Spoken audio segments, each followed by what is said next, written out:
This video will largely be a walk through the New Orleans World War II Museum as I follow Josh. Occasionally I'll drop a few comments, and I'll also tell you the story of my stepfather who fought in World War II, joining as a 17-year-old.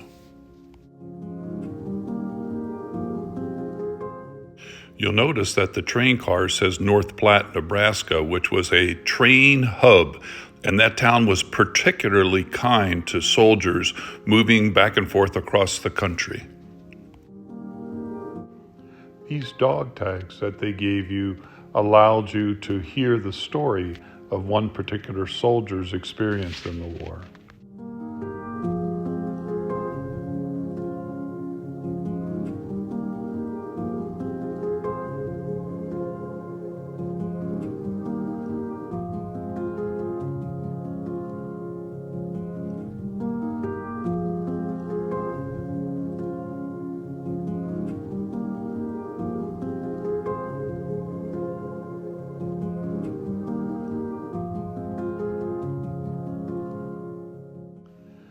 These images give you a bit of a feel for what life was like at that particular time in America through visiting a home that was very typical for the time. President Roosevelt was famous for his fireside chats on the radio.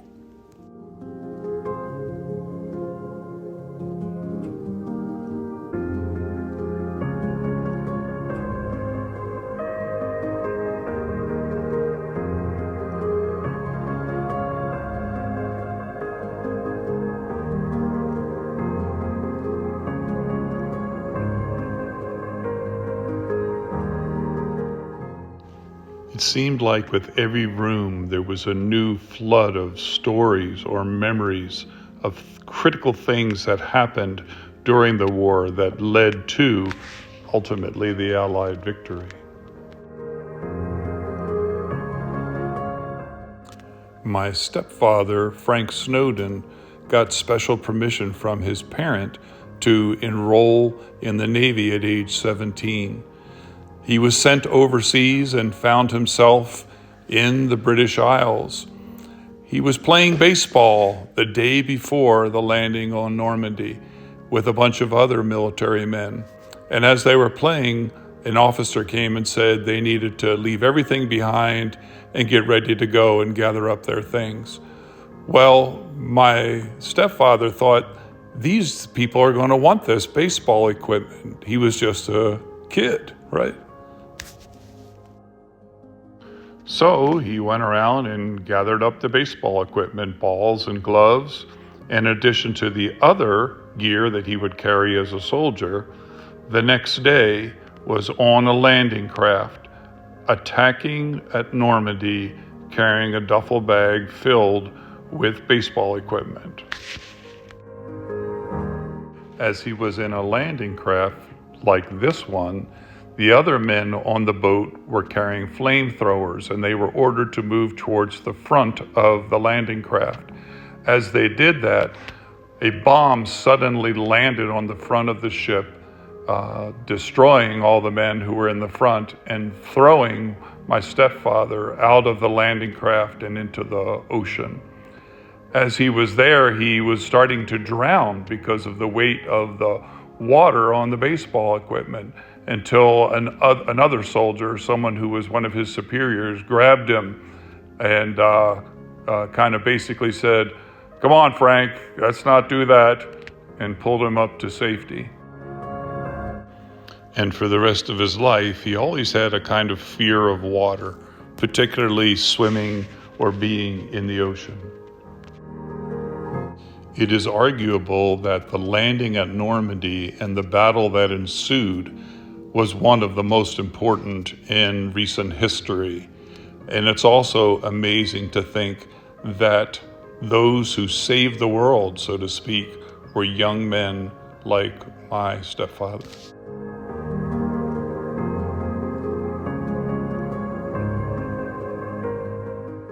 I've always thought that the Doolittle raid was a fascinating story, as it created little damage, but it was a huge psychological victory. It's also incredible to think that as this tide started to change in Europe, men like my stepfather were then put on ships and trains and sent across country to fight in the Pacific.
As you can imagine, there were so many other stories like this one which were shared at the museum.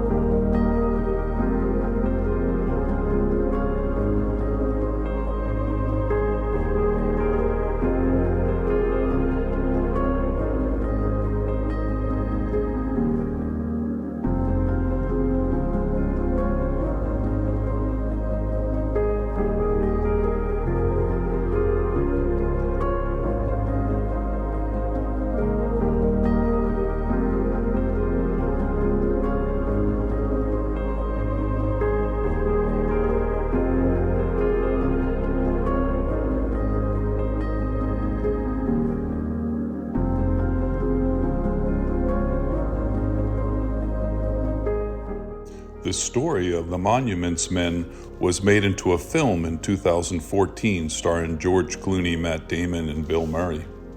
It's a fascinating story.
This is such an incredible spot. How can you see this in a day? You can't. How can you see it in a couple hours? You can't. If you really want to understand, you have to come down here and spend at least a couple of days. But we only had a few hours and wanted to drop in. But incredibly moving, incredibly insightful, great background that you learned about. This is absolutely a must stop. If you have a person who has a background or an interest, a family member perhaps, who fought in the war, you will learn a great deal. It is estimated that 73 million people died during World War II. Thank you so much for watching this video.